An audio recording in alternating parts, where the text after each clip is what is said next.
మీ review గురు channel కి స్వాగతం guys. ఈ వీడియోలో మనం the end of Oak street 2026 లో రిలీజ్ అయిన మూవీ రివ్యూ చూద్దాం. మూవీ రివ్యూ నచ్చితే మాత్రం సబ్స్క్రైబ్ చేసుకోవడం మాత్రం మర్చిపోకండి guys. The end of Oak street 2026 లో అయితే రిలీజ్ అయింది గైస్. ఈ మూవీకి డైరెక్టర్ వచ్చేసి David Robert Mitchell. So run time వచ్చేసి 1 hour 40 minutes తో అయితే రిలీజ్ అయింది, అంటే అప్రాక్సిమేట్లీ 100 minutes గైస్. సో ఫ్యామిలీతో చూడొచ్చు అంటే చూడొచ్చు గైస్. మేజర్ అడల్ట్ కంటెంట్ ఏం లేదు, కాకపోతే చిన్న పిల్లలకి అయితే రికమెండ్ చేయను. సో ఓవరాల్ గా నాకైతే మూవీ అయితే నచ్చింది గైస్, బట్ పర్ఫెక్ట్ మూవీ అయితే కాదు. ఫస్ట్ హాఫ్ కొంచెం స్లోగా సెటప్ చేస్తుంది, కానీ మూవీ యాక్చువల్ గా సర్వైవల్ మోడ్ లోకి వెళ్ళాక ఎంటర్టైన్మెంట్ ఇంప్రూవ్ అవుతుంది. Especially dinosaur sequences and family survival moments మూవీకి బిగ్గెస్ట్ స్ట్రెంత్. బట్ స్టోరీలో కొన్ని క్వశ్చన్స్ కి సాటిస్ఫైయింగ్ ఆన్సర్స్ దొరకవు.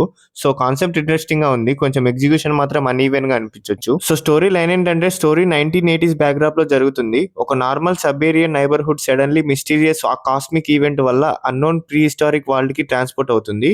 అక్కడ ప్లాట్ ఫ్యామిలీకి డైనోసార్స్ అండ్ డేంజరస్ క్రియేచర్స్ మధ్య సర్వైవ్ అవ్వాలి. బట్ మూవీ ఓన్లీ డైనోసార్స్ గురించి కాదు, ఫ్యామిలీ ఆల్రెడీ పర్సనల్ ప్రాబ్లమ్స్ తో స్ట్రగుల్ అవుతుంది. అండ్ దిస్ బిజేరియన్ సిచ్యువేషన్ వాళ్ళని కలిసి సర్వైవల్ అవ్వాల్సిన సిచ్యువేషన్ లో పడేస్తుంది. కాన్సెప్ట్ డెఫినెట్లీ ఇంట్రెస్టింగ్ గా ఉంది guys.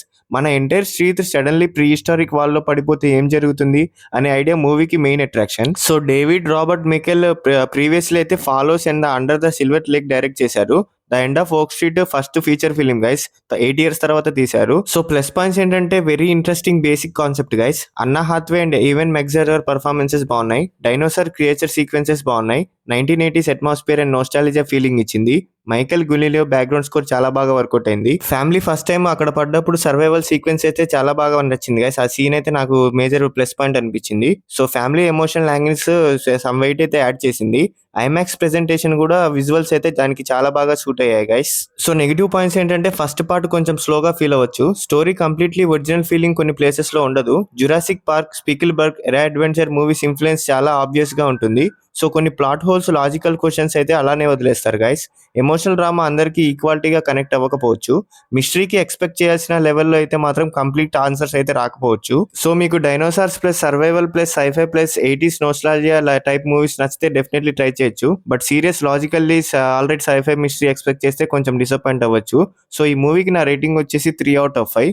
The end of Oak Street concept wise interesting and theatrical entertainment ఇచ్చింది. సో స్టోరీ అండ్ లాజిక్ లో కొన్ని వీక్నెసెస్ ఉన్నాయి. Dinosaur action, visuals, performances and music మూవీని క్యారీ చేస్తాయి. సో సింపుల్ గా చెప్పాలంటే కాన్సెప్ట్ కొత్తగా అనిపిస్తుంది. డైనోసార్స్ ఎంటర్టైన్మెంట్ ఇస్తాయి, పర్ఫార్మెన్సెస్ బాగున్నాయి, కానీ స్టోరీ పర్ఫెక్ట్ గా ఎగ్జిక్యూట్ చేయలేదు. సో ఇలాంటి సోది లేకుండా చెప్పే జెన్యూన్ మూవీ రివ్యూస్ కోసం సబ్స్క్రైబ్ చేసుకోండి గైస్. అండ్ అలాగే మీకు నెక్స్ట్ ఏ మూవీ రివ్యూ కావాలో కూడా కామెంట్ చేసి చెప్పండి guys. Thank you, love you all, జై హింద్.